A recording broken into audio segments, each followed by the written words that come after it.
After Monday's deadly tornado in Oklahoma, the 2-year anniversary of the tornado in Joplin is taking on new significance. KOMU 8's Dan Kennedy and Megan Malaris join us now live from Joplin to kick off our day-long coverage there. Good morning, guys. Hi, Megan and Emily. We have extensive coverage here in Joplin today. Obviously, it is shortly after 6 a.m. right now. Residents will be waking up soon to start their days.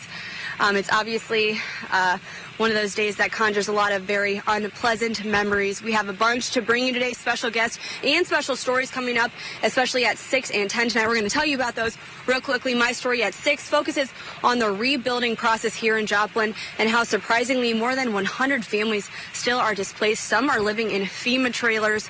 So that story coming up at 6. Dan, you want to talk about yours real quick? Yeah, Megan, at 10 o'clock, we're going to introduce you to 4 high schoolers at the Joplin High School who were sophomores at the time. They actually just graduated 3 days ago, and they shared their stories of what they remember. One of them shares the story of how he lost his best friend on that day. His name was Lance Hare.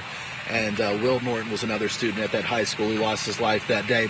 Their names are actually on this plaque behind us that commemorates all 161 people who died in this tragic EF5 tornado 2 years ago on May 22nd, 2011. And our colleague, Jim Reek, and former colleague, Michelle Bugglewith, have actually written a book about their times out here. Almost 40 times they've been out here together. And, comes out today on Amazon.com. You can purchase that. We'll tell you about that a little later in the day. It's called Joplin, Our Words, Our Stories, Their Hope.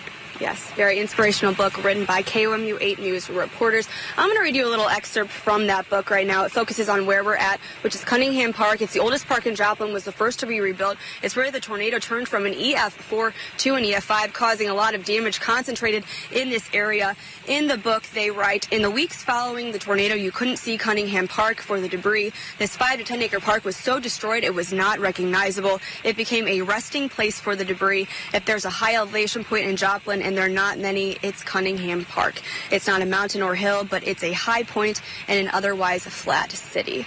$12.95 on Amazon.com, and we should say all proceeds from that book go to Rebuild Joplin, so it's a great cause. Rebuild Joplin does need at least $500,000 to finish rebuilding the homes that have been requested by those people who are displaced. Definitely a great cause, and I'm sure Jim will tell you about that coming up on KOMU 8 News at noon.